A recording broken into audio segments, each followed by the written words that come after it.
Assalamualaikum warahmatullahi wabarakatuh. Perkenalkan, nama saya Abdurrahman Muklis dengan NIM 20200-138. Di sini saya akan menjelaskan tentang urban farming. Contents of material. Yang pertama, ada pentingnya urban farming. Kedua, pengembangan urban farming. Ketiga, penerapan urban farming. Keempat, peran urban farming. Dan yang kelima, rekomendasi penerapan urban farming. Nah, yang pertama, pentingnya urban farming.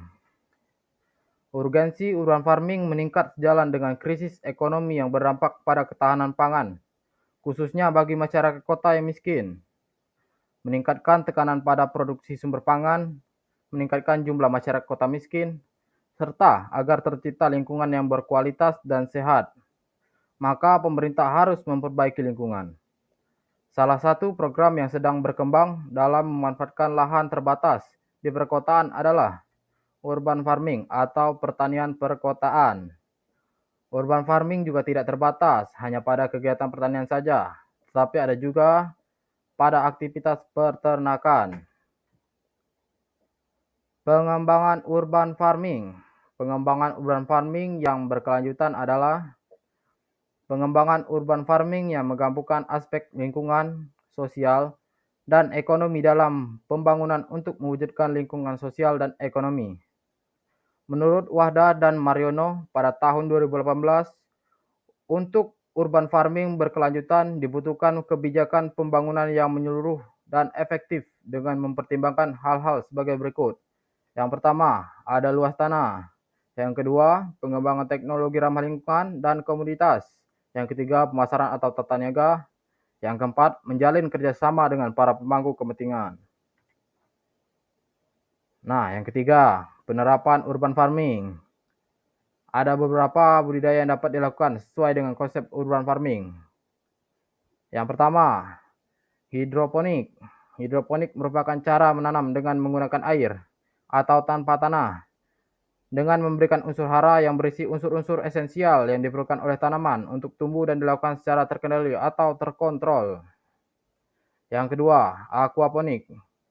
Teknologi aquaponik merupakan penggabungan antara budidaya ikan atau aquaculture dengan hidroponik pada lahan terbatas.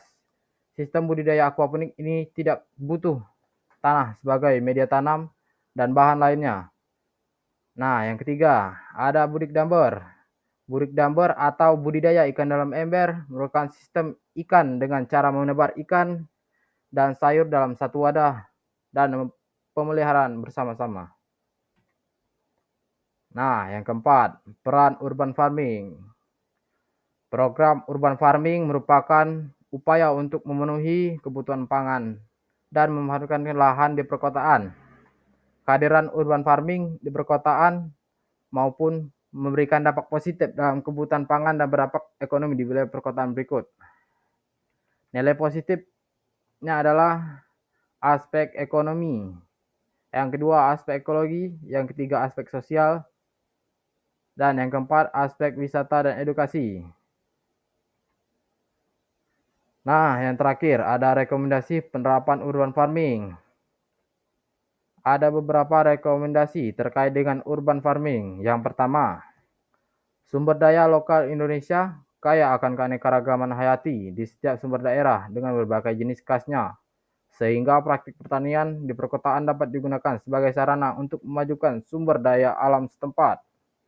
Yang kedua, penerapan teknologi tepat guna dan sederhana sangat mudah untuk dilakukan oleh seluruh masyarakat. Yang ketiga, memanfaatkan kembali limbah untuk digunakan sebagai sumber bagi tanaman sehingga limbah organik dapat berkurang. Yang keempat, penerapan urban farming dengan konsep berwawasan lingkungan dapat membuat lingkungan yang nyaman, hijau, dan aman. Nah, yang terakhir, kita perlu dukungannya pemerintah berupa hukum maupun intensif terhadap pelaku urban farming. Sekian dan terima kasih. Wassalamualaikum warahmatullahi wabarakatuh.